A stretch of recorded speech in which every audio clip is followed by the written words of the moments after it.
One.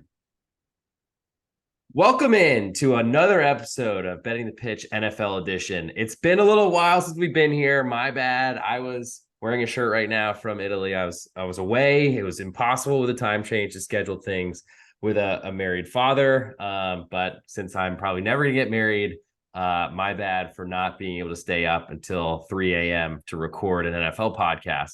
But welcome back, _Schnicker. On Twitter. You can follow him, follow me, the real _G Warner on Twitter as well. We are here for NFL Week 10, I believe it is. Already in the double digits. How you doing, Schnitty? And how was your last week? I'm feeling great. I do want to point out, and yes, last week was fine. The week before, when we missed, I had a great weekend. That's like, it feels like a fishing story or a golf story. No one really cares about that. We've moved past that. I did want to point out that you said you'll never get married, but you left out the part you'll never be a father. So I don't know if there's something you need to tell the audience or tell me, but well, that would be awkward because I would be learning that myself on this very live feed. And let's just say I don't have any money set away for child support at the moment. So let's hope that is not the case. As we steer the ship out there, tweet at Griffin. Let him know. We're probably not tweeting, baby. But anyway, we'll come back for, if you're watching on video, if you're on YouTube, please hit subscribe. You can see little winks that I do at the people. If you're not watching live, probably better because I'm not sure the last time I showered, but listen, whatever you're doing. I guess there are video podcasts on Spotify and on Apple. So thank you for subscribing there or leaving a 5-star review. It'd be huge. Anything in the comments we'll read. And then, of course, we're going to go through our 6-pack of games, the mainstream Thursday night, Sunday morning in Frankfurt, Sunday night, Monday night, and then 2 games that we're picking ourselves to round off that 6-pack. We're going to give you some best bets and get out of here. All lines are coming from BetOnline. And there are 2 links in the podcast description, wherever you're listening, watching, whatever. Or if you're not a member of SportsBetting.ag, go sign up. You get $500 doubled. If you put $500 in, they'll match it, give you $500 back. If you don't have a SportsBetting.ag account, I suggest getting there because free money is really what life is about. And if you're not at BetOnline yet, and you want a 50% bonus for signing up, use the promo code GW50. So let's start with Thursday night, Shitty. And we got the Carolina Panthers visiting the Chicago Bears. Wow, what a game to really stop our lives for. It opened Chicago 1.5-point favorite. They're now up to -3 at BetOnline with all the juice. So arguably 3.5 across the marketplace. Total is 41.5 at open. It has dropped to 38.5, probably because Bryce Young looks like he cannot score a point. The problem is he might score some points for the other team. I'm guessing we have Bagent in quarterback for the Chicago Bears at this point. No word on Justin Fields just yet. Where are we going on this one? Do we even want to spend some time on it? Yeah, we'll go through this quickly because it's 2 of the worst teams. And yes, Justin Fields' latest information I saw Wednesday is that Fields is not likely to play Thursday night. So yes, another Bagent game. Bryce Young is, I feel bad for him in general. He's obviously having a pretty rough season, a pretty rough introduction to the NFL, but he also has 0 support behind him. The offensive line, we've talked about this throughout this podcast. Their offensive line is terrible. Their defense has 2 pieces total that are worth anything. So he's really just not set up for success, if I can use the best corporate term I know, to help a rookie out. There's nothing there that helps the franchise. I mean, if you look at the game last week, it was 13-13 without Bryce Young's awful throws that turned into 2 pick sixes. So where are they going to have success against the Bears? I'll take the offensive side. I would say Bears offense versus Panthers defense. Bagent's been fine. I mean, his arm is as good as you and mine, but whoa. I need Tommy John. Go ahead. So I think they could get a little bit of pass rush on him. He is mobile. He's been able to get out of the pocket. So the Bears offense has really not been the problem, even with Bagent coming in. It's not great, but this is all in relative terms, and we're looking at the spread and looking at the competition. Panthers will have to get some. They'll have to stay in the rush lanes. They'll have to get some pressure on him and get to him quickly, because he does get the ball out fast because the arm strength just isn't there. So we're looking at it. I would expect the Bears again to have some sort of success, like most teams have had against the Panthers defense, just because it's just rough out there for them. I mean, we got 3.5-point favorites, which is probably the cheapest we'll see the Panthers on the road. I would expect the rest of the season. Maybe cheapest number, even considering home games, but I guess we'd still give 2.5 points for home field advantage. Total at 38.5 makes you lean under just based on disappointing offenses. But as we've seen from Bryce Young, he sometimes scores from points for the other team that does not possess the ball in the start of a play. So I feel like Thursday Night Football might be one that I just I move on from. We watch in the background, hope that our fantasy players, if you have fantasy players in this game, you're probably not doing well. I definitely have Roshan Johnson, but I think that's enough time we spent on Thursday night. Congratulations to Amazon Prime. You're going to have a really great time trying to keep Al Michaels entertained while he eats a steak and potatoes while broadcasting. Moving to Frankfurt on Sunday morning, the last of our European matchups and the best of them all. Indianapolis against the New England Patriots. We opened New England a -1.5 point favorite in their pseudo home game at Deutsche Bank Park. The total opened at 44. We've since dropped the total to 43, and the Colts are now favored by 1.5 points. I had vowed that I would never touch a European American football game again. I really don't think I've ever won. But I really like the Colts here. I'm kind of in a position where I want to be against the Patriots every time I possibly can. It worked fairly well with the Washington football team on Sunday, and that was a little bit nerve-wracking to say the least. But Mac Jones is not a capable quarterback. New England's not a capable team. I feel like Bill Belichick has, is this his last season? It might be. Do they hang on and just keep playing out the string so he sets his record? Because I will be betting against the New England Patriots as much as I can. On the other side, the Colts certainly have plenty of problems. Gardner Minshew doesn't seem like anything more than a backup, but pretty much half of the league are starting backups at this point. So why don't I bet the Colts here?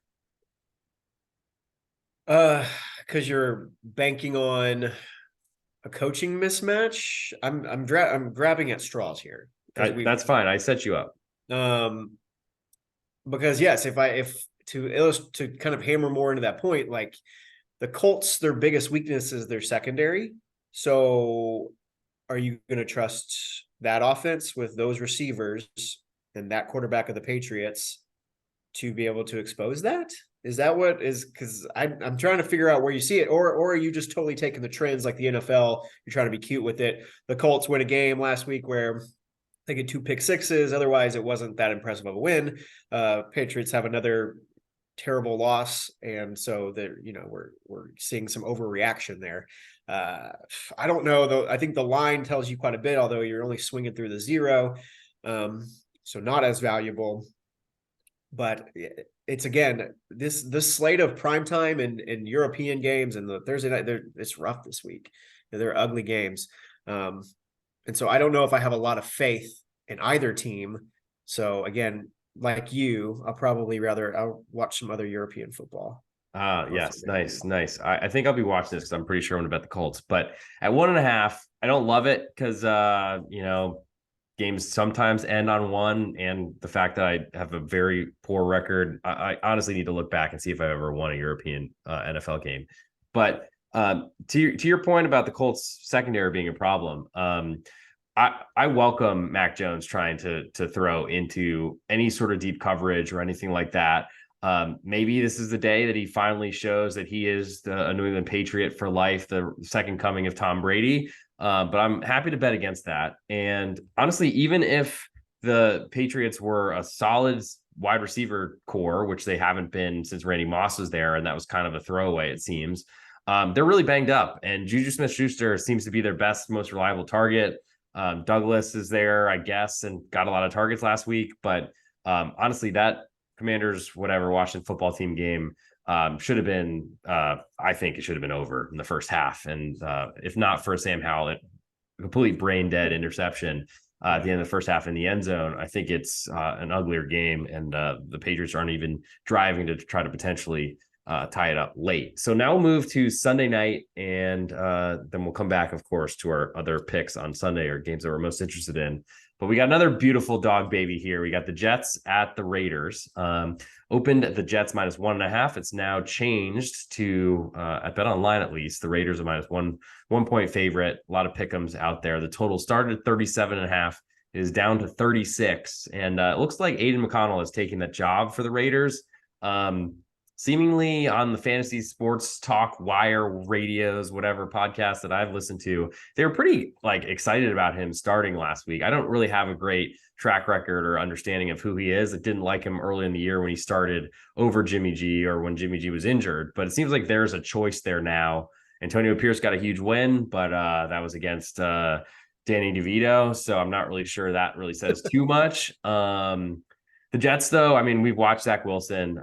Everyone got to see him on Monday night. Shorter week, have to go out west. Probably have more Jets fans there than Vegas Raiders fans because I'm not sure they exist. And there's a good reason you want to go to Vegas if you're from the East Coast, and this is a good spot to go. You thought Aaron Rodgers was going to be quarterbacking here, and you'd be on the way to the championship, as the Jets fans do every year. But a lot has changed since then. We've got no total, and certainly the Jets defense is a lot better, but I feel like Zach Wilson at this point is making completely bad reads, decisions, dumping the ball off instead of running for first downs. I just don't really see a spot where the Jets should be this small of an underdog, let's say, or even a pick 'em on the road, even if they do have a little bit more crowd, 2,000, 2,500 miles from home.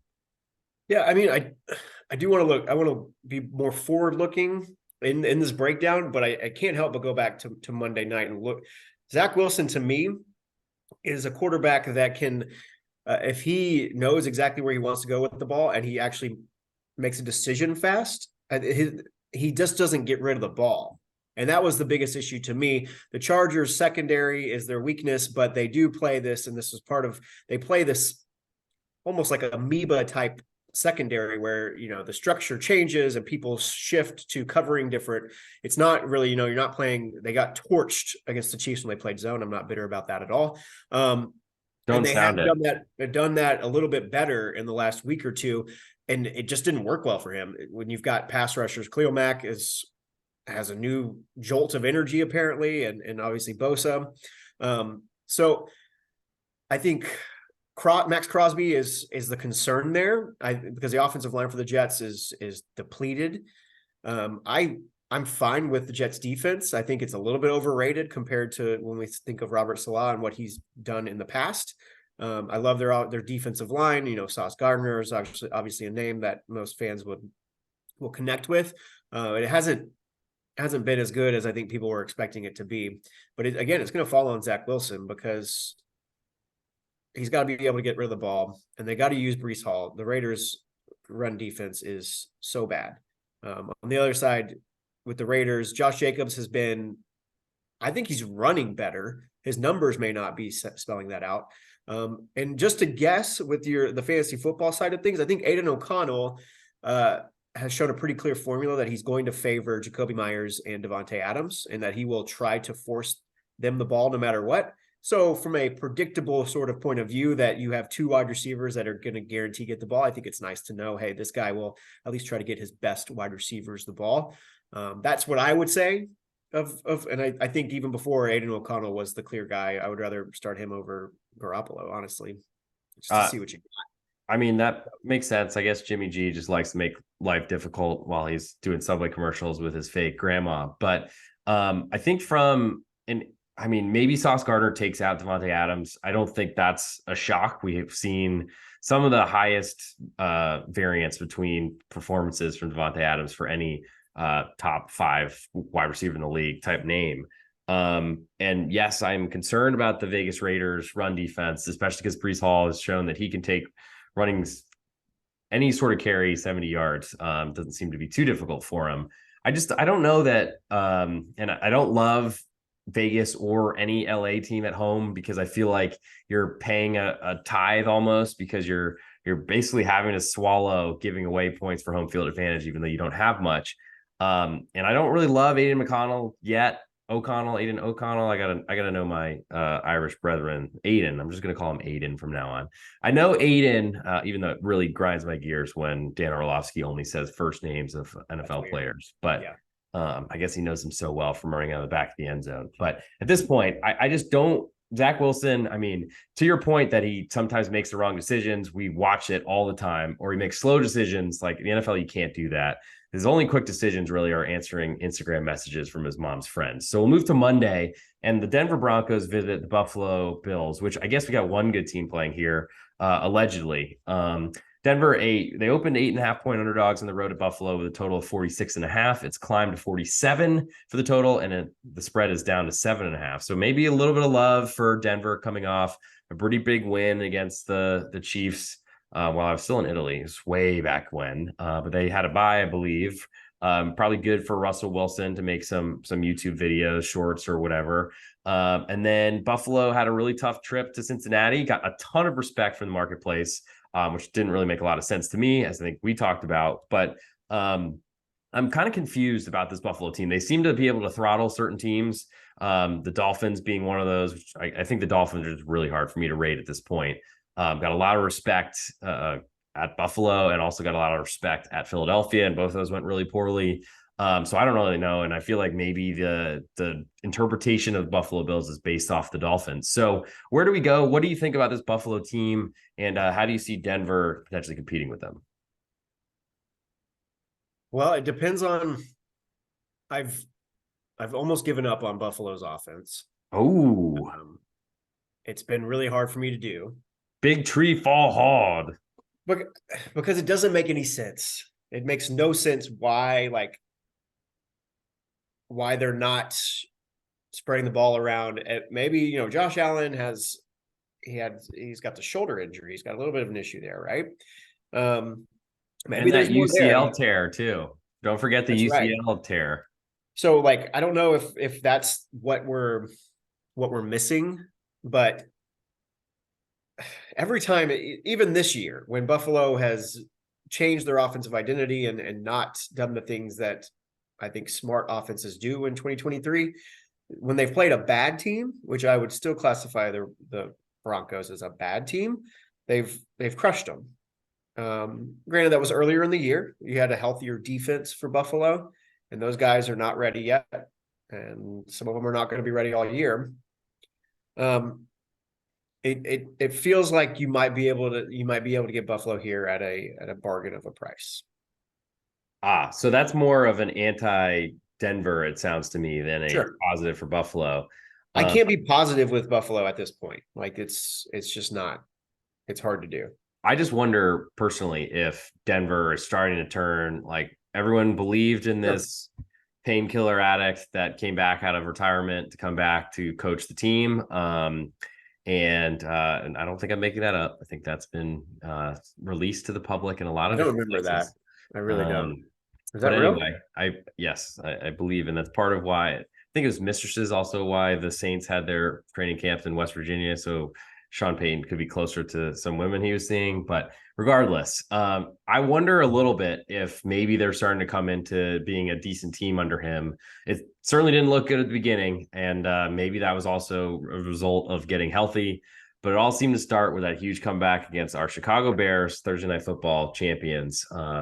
And so let's go to our 6-pack. The last two, our own, I guess, pick our own picks or pick our own games. I'll let you go with the first one. You tell us where you want to go, and I'll give the lines. All right. Well, let's go with my two favorite teams that I love to talk about, with the San Francisco 49ers at the Jacksonville Jaguars. Okay. Give the Here we lines. go. Here we go. Yeah. Niners open 2.5-point favorites are now -3. Totals open 44.5. It's now 45. Definitely some of the fantasy analysts, I think it's CBS, were saying that Jacksonville were going to be favored here. And I was like, what are you talking about? And they were wrong. Yeah. I don't know about that.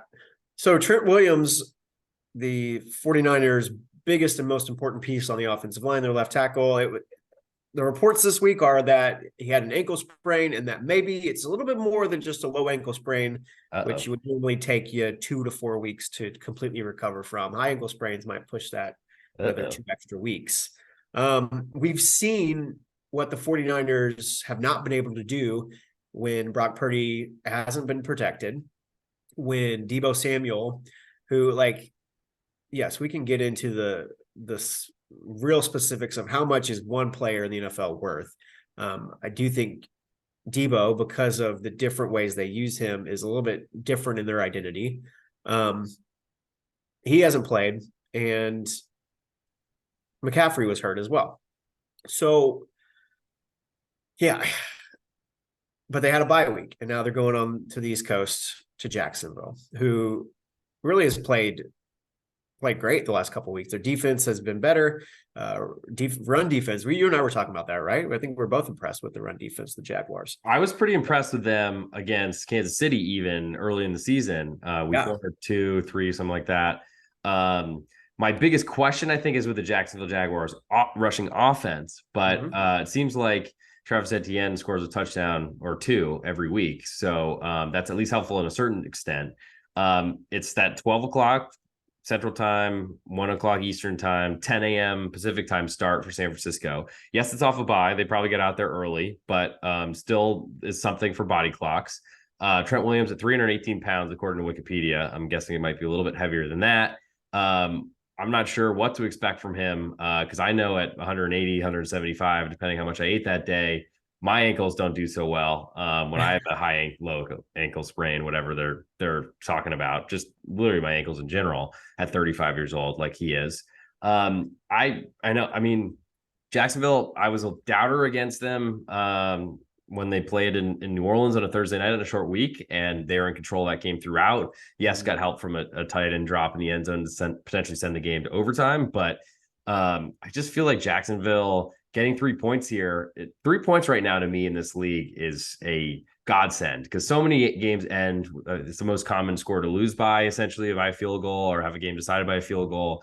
San Francisco can murder plenty of teams, but they have not been playing well. A bye probably came at the right time for them to get a little bit healthier. And Christian McCaffrey doesn't have to probably play at 60% because they were missing so many other weapons. But getting 3 points to me at home, where Jacksonville has kind of turned it on in later halves or second halves of seasons, which we're now into, starting with week 10. And I feel like, to me, San Francisco, I feel like they need to prove that they are the team that everyone was so goo goo gaga about earlier this season. And they certainly haven't done that in a bye week or losing a bunch of games going into it. What to me, this game, you answered how this game is decided based off of if Jacksonville is able to get a pass rush on Purdy. And what do you think? Because I would lean towards statistically bearing out that they will not be able to disrupt him enough to be able to spread the ball around. And then with McCaffrey fully healthy, I mean, that guy is well, so the Trent Williams issue is a big one. Even if he's in there, like there's one thing to me that I've learned about injury reports. If you're questionable to play and you do play, the chances that you're playing at your optimum output is very slim to me. And I feel like a lot of times you can even be like below replacement level if you're really struggling that badly, because most of the time no one's going to go back to a backup left tackle when your most important player is saying I'm good to play. I don't know necessarily because I'm sure San Francisco's been spending the bye week drawing up plays, Shanahan, to try to get Purdy as many like moving pockets or open looks as much as possible, as I guess to use a basketball term, as I've been doing podcasts there. So forgive me for that. But it just seems to me like there might be some gadget plays. There might be getting the ball in your players' hands, your best players' hands as quickly as possible. But in the NFL, I feel like you need big plays to win games. And the constant like 3 yards per play or 4 yards per play just to get a first down and over and over and over again, eventually that will stall out. And Jacksonville on the other side, I do have some questions about Trevor Lawrence and his fantasy production this year, but that's different than winning games. And it just doesn't seem like he is the responsible one for throwing touchdowns towards the end zone. It's really Etienne taking carries and getting in there. So, however, if you're back in Jacksonville, whoever scores, it doesn't matter probably. It's really, you just want to make sure that Trevor Lawrence carries the ball. His knee seems to be okay. I think this bye week has certainly helped his health there. And honestly, he looked pretty impressive to me when he was like barely going to play with a knee injury against that same New Orleans game Thursday night on a short week a couple of weeks ago. And I just feel like I have far more doubts right now about this 6th round Mr. Irrelevant, Brock Purdy, who everyone loved, including, I mean, I love the story and he's been great. And I honestly thought he was a good thing to have to back, essentially. But as a road favorite against a good player in a different time zone on the opposite coast, I feel like there's a lot of things that point to just a favorite that's going to struggle to get there without some sort of really good performances from defense or maybe individuals. Yeah, well said. Let's move on. All right. So for my biggest interest, I was going to do that one. So you kind of switched me up. But anyway, we're back to Cleveland, Baltimore, which to me is interesting because, and I'm glad that you basically picked it. So now I'm picking yours, but regardless. We need to coordinate these better. I thought we were just doing, like, oh, let's do that one. Okay, yeah. So well, I do like that one. So I'm good. glad we did. Cleveland, Baltimore is interesting to me because well, who knows what's going on with Deshaun Watson, but I guess he's gonna play because he came back finally. But division games, I mean, I'm out of Survivor. Thank you, Buffalo Bills at New England. Can't really explain that one, but I try to stay away from divisional games because I feel like weird things happen in divisional games. And this is one of those. Don't think a lot of people give Cleveland a lot of respect or expectation here. Open Baltimore -4.5 at home, 39.5 as the total. Total's down to 38. Spread is up to 6. So we're giving less expectation to the Cleveland offense despite their $250,000 quarterback being in the fold, and then giving more respect to a Baltimore offense that really has just blasted teams for weeks and weeks and weeks now. But they were Detroit, who I feel like there's plenty of questions about, though Baltimore started to kind of open those questions or ask those questions. And then Seattle, who played on the wrong coast, and certainly Geno Smith did not look at his best this past weekend. If Baltimore blows them out, then 6 points doesn't matter, but it's a lot to give in a home game in division. Yeah, I think like the strength on strength. This is what excites me about this one is looking at Cleveland's defense against a Baltimore offense that is like clearly starting to figure some things out. And that's pretty exciting because I think Baltimore was a team that I was watching at this before the season started as a potential, Super Bowl candidate. And I think they're starting to show that. And so seeing Cleveland's defense, seeing that defensive line that is putting up numbers, even with a little bit of a lull, I don't take away. I don't know. I guess they could not keep going at the pace they were going at. There's no way. I also think, you have your PJ Walker experience, and that, that can certainly change the dynamics of the other side of the ball as well. So I do think with Deshaun Watson back, it complements them better. They can ideally stay more in control and control the game. But this Baltimore offense has just beat up on the Lions and the Seahawks, which I would put them in like the middle tier of like my power rankings. Even the Lions, I'm just still not sold on where they're at. I would say they're both probably playoff teams. Yeah, like where would you? I would have them like both of those teams would be in the top 13 of my rankings, but like not in the top 8 or 9. It's hard to go conference by conference, but just in the NFC, I mean, I'm definitely putting behind Philadelphia, San Francisco. I think Dallas is probably deserving of that. But besides that, I mean, so playoff teams, which I think you separate the wheat from the chaff a little bit there. But at the same time, we've seen Miami be a 10-point underdog on the road at Buffalo I think it was last season in the snow. So, I mean, there might even be big chasms between those teams that do make the playoffs. Sure. And so I think where I was trying to go with that is like these last 2 wins have been extremely impressive on the scoreboard, and really even in the box score as well. They racked up so much production last week. But like I think they're stepping up a little bit here against the Browns, and like you said, divisional game, Deshaun Watson fully healthy.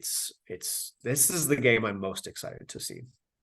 Yeah, which is why you picked it. I think for the most part, I just don't trust Deshaun Watson enough. I mean, I do really, more we're talking about it, I like the 6 even more and more. I do think there's a good chance that Justin Tucker wins with a walk-off field goal, which would be a great way for Baltimore to win, our UT guy to continue his Opera Hall of Fame candidacy, and really just for another good defensive battle in the AFC North, which I think will be really fun to watch. So I'm looking forward to this one. 6 does make me feel like, oh, maybe we'll get 7, but I feel like very unlikely we get to that type of number because I feel like most people will buy Cleveland before it hits that. Though certainly I'm hoping it happens. My biggest question really is at the quarterback position. I think it's for both quarterbacks. Like I think coming into the year, my big question mark after Lamar Jackson basically pulled a contract move, maybe a brilliant one at the end of last season, was how he would incorporate into the offense this season. I'm still not a believer necessarily in the Baltimore passing offense. I still feel like there's a lot to be desired with him. Granted, no one's perfect and he's got running ability, which doesn't seem to be used as much, but I just think there's a lot left to be seen from the Baltimore passing offense for me to think, well, if Cleveland, who's got a great front line, great in the trenches, and can stop, potentially is the best matchup in the league to stop Baltimore running the ball, then we're expecting Lamar Jackson to take us to cover 6 points really on his arm. And I think that's going to be hard to do. Well, I guess the other side of it, though, is then trusting Deshaun Watson, which I definitely don't feel that way just yet. So let's get to best bets, unless you got something else you want to throw to that one. Well, if we take back the season 4 weeks ago, there's no way this number is Ravens -6. And you're really buying on expectation that Baltimore is going to continue to just be elite on offense. And maybe they are, but like, I don't know if a 2-game sample size is enough to say, okay, I would not have this anywhere near -6. If we look at from earlier this season, we had at Cleveland, they were a 1-point favorite, the Ravens, but I imagine that was because Watson didn't play.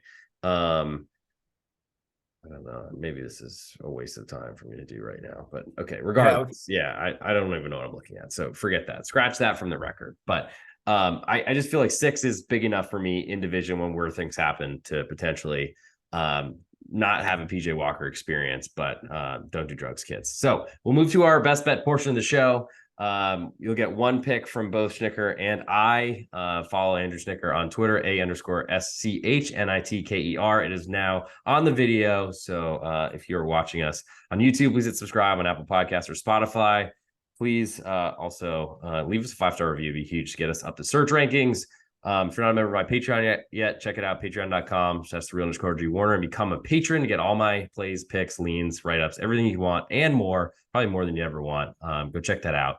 And then check the podcast description below for some deals on depositing with casinos, because they want to give you free money. And I suggest taking all of it that you can, any place you can. The more outs, the better. So let's start with Andrew Schnicker and his best bet for this Week 10 episode of Betting the Pitch NFL Edition. All right. It's going to be ugly. It's going to be very ugly. I like it. It's a game that we've... God loves ugly. That we already talked about. And we're going to go to Sunday night. We're going to take the Jets +1. The Raiders, hey, great for Antonio Pierce to get that win, but I have some serious doubts on his coaching abilities. And I'm not going to give up on the Jets. I think you had a primetime matchup with the whole world watching, and I think a lot of people are going to be influenced by that. We've seen Zach Wilson be able to get rid of the ball faster. I think because of the way the Las Vegas defense lines up, they don't scare me as much, even with an offensive line that is a little depleted. So I think this is an opportunity to buy at a low price on the Jets. So this is Betting the Pitch NFL Edition. This is our best bet portion of the show. _SCHNITKER. Andrew Schnicker just went with the New York Jets +1 as his best bet. He must be very confident in Zach Wilson prowling the Las Vegas Strip for football touchdowns or other types of scores. For my best bet, the real_G Warner on Twitter, Instagram, and Patreon, I'm going to go with those Indianapolis Colts, a 1.5-point favorite, because honestly, you cannot lose every bet you make in Europe on NFL games, because I certainly have not done well this season there, but I'm on a fade the New England Patriots train at this point. Choo choo! And at this point, I dare you, Mac Jones, to throw on me as anywhere you can. Use my bad Indianapolis Colts secondary, throw against it as much as you want. I'm going to take the Colts -1.5, and that'll get you done for this episode of Betting the Pitch NFL Edition. Thank you for tuning in. Of course, as always, we'll be back. Sorry for the sojourn, or my bad for getting lost in Italy, but we will be back again Wednesday or Tuesday night next week. We also were a little late this week. Hopefully I'll be over COVID or whatever disease I have at the moment. Nothing that little amoxicillin can't fix, hopefully. Thank you for joining us. As always, make sure you follow, subscribe, like, give 5 stars, tell your friends, tell your family, listen to it at dinner if you want to get some kids playing, making sports bets at young ages. Good way to build up the retirement fund. And I'm going to stop rambling. So thank you for This joining us. quality dinner entertainment. I agree with you. Quality dinner entertainment, just like Zach Wilson on Tinder as soon as he gets to Vegas. Yeah, I don't know. I'm just saying the facts are the facts. Thanks for joining us. I'm going to hit the end button right now.